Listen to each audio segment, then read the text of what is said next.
Okay, welcome back to our Calculus 3 class notes. We are now on page, sorry, I just forgot, 54. And I'd like to do some implicit differentiation, at least revisit a little bit from what we remember from Calc 1.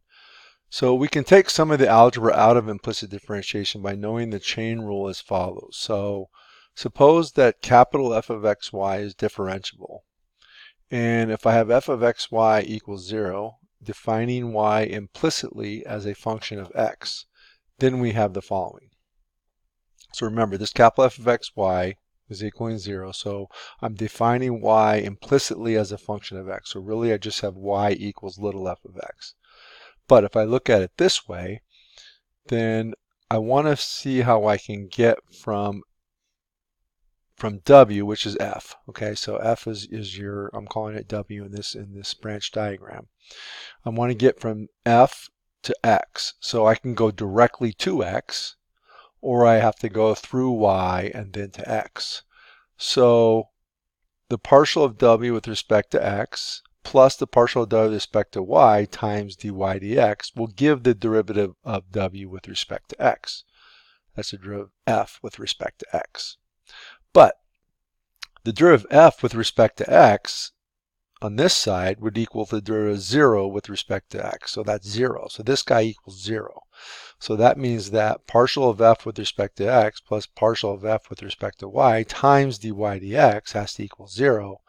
So dy dx is equal to minus f sub x divided by f sub y. So that's kind of a neat little tidy formula rather than doing implicit differentiation like we used to do.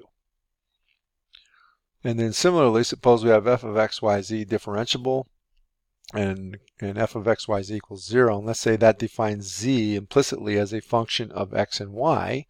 So I can think about going from f to x, right? If I want the derivative of w with respect to x, which w is this f, okay? Even though I have f of x, y, z equaling 0, defining z implicitly as a function of x and y, I'm calling it w. So the derivative of w with respect to x. So w is equal to this capital F of x, y, z. So how do I get to x? I can go straight to x, which is partial w with respect to x. Or I can go through y to x, so partial w with respect to y times partial y with respect to x. Or I can go from z to x. So that's partial w with respect to z times partial z with respect to x. So now the partial of y with respect to x is 0 because I'm defining z implicitly as a function of x and y. So x and y are the variables. So the derivative of y with respect to x doesn't make any sense. That's 0. Okay, so what is the partial of w with respect to x? Well, that's 0 because, again, the derivative of this guy with respect to x is equal to the derivative of 0 with respect to x, which is 0. So this is 0. So I have, to get to x, I have and go straight to it, which is partial w with respect to x, which is f sub x. Or I can go through y, which is partial w with respect to y times partial y with respect to x, which is 0. Or I can go through z, which is partial w with respect to z times partial z with respect to x. So simplified, I get 0 equals partial of f with respect to x plus partial of f with respect to y times 0, so that's gone, plus partial of f with respect to z times partial z with respect to x. So solving for partial z with respect to x, I get minus f sub x divided by f sub z. And the same thing happens if I'm going to y. Okay, I can either go directly through y, directly to y, or I can go through x and then y, or through z and then y. But again, going through x, the partial of x with respect to y is 0 because x and y are the independent variables, so that doesn't make sense. So I can either go straight to y, which is partial w with respect to y, or I can go through z, which is partial w with respect to z times partial z with respect to y. So simplifying all that again, I get partial z with respect to y is equal to minus f sub y divided by f sub z. So how can I memorize these formulas? Notice that if I want dy dx, where f is a function of x and y only, defining y implicitly as a function of x, then it's just minus f sub x over f sub y. So you can think about how the x is in the denominator here and the numerator there. And there's a minus sign in front of it. These all have minus signs in front of them. And the partial z with respect to x, you flip the z and the x, so you get minus the partial of f with respect to x divided by partial of f with respect to z. And partial z with respect to y, you flip the z and the y, you get minus partial f with respect to y divided by partial f with respect to z. So if I want to do that with this example, okay, so I'm saying that this function f of x, y, z is equal to 0. That's defining implicitly z equals f of x, y.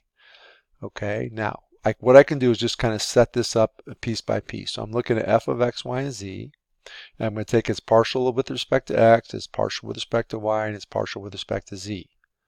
So the partial with respect to x is 3x squared plus 0 plus y times z, e to the xz, plus 0.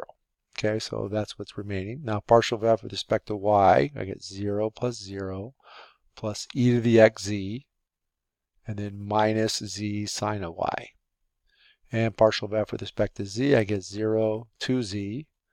I get y x e to the xz. And then I get just cosine y. So these are all those guys. So I can look at partial of z with respect to x as minus f sub x over f sub z. They're right there. Evaluating at 0, 0, 0. I get minus 0 plus 0 over 0 plus 0 plus 1. So I get 0. And partial z with respect to y is minus partial of f with respect to y over partial f with respect to z, right? Remember, flip the y and the z as different than when you have them over here. That's how to remember it. So I get minus what I got up above.